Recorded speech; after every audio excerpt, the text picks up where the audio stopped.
Hu Feng was a poet and literary theorist, very prominent in the 1930s. Along with the famous writer Lu Xun, he urged that Chinese writers break away from traditional genre and come under the influence of Western realism. He joined the Chinese Communist Party Youth League in the 1920s and was imprisoned in 1927 for that membership. And in the 1930s, he became involved with Lu Xun in what was called the League of Left-Wing Writers.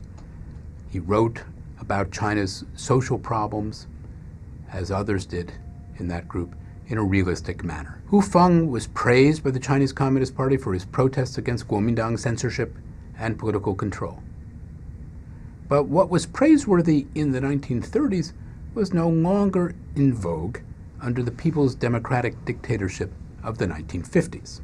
Hu and his followers had greeted the Chinese Communist victory in 1949 with enthusiasm, and he generally went along with the party line, and he publicly praised Mao Zedong as leader. But he was unable to dispense with his own belief in individual interpretations of literary standards, and he was unable to buy into Mao's concept, as Mao had outlined in the Yan'an Forum talks of 1942, that writers should use their talents to praise proletarian, peasant, and party heroes first and foremost. As Mao Zedong had famously put it, the role of art and literature was to be the artistic crystallization of the political aspirations of the Chinese Communist Party. Art was to serve politics.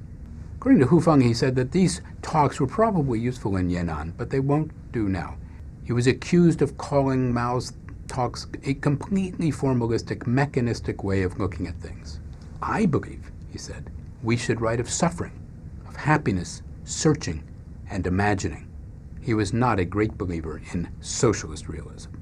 China, he said, under CCP and indirectly Soviet influence, was in danger of becoming a cultural desert with overly strict party control of all sorts of publications. It didn't help his situation that the man in charge of the literary establishment, a man named Zhou Yang, was an old personal and intellectual enemy of Hu Feng.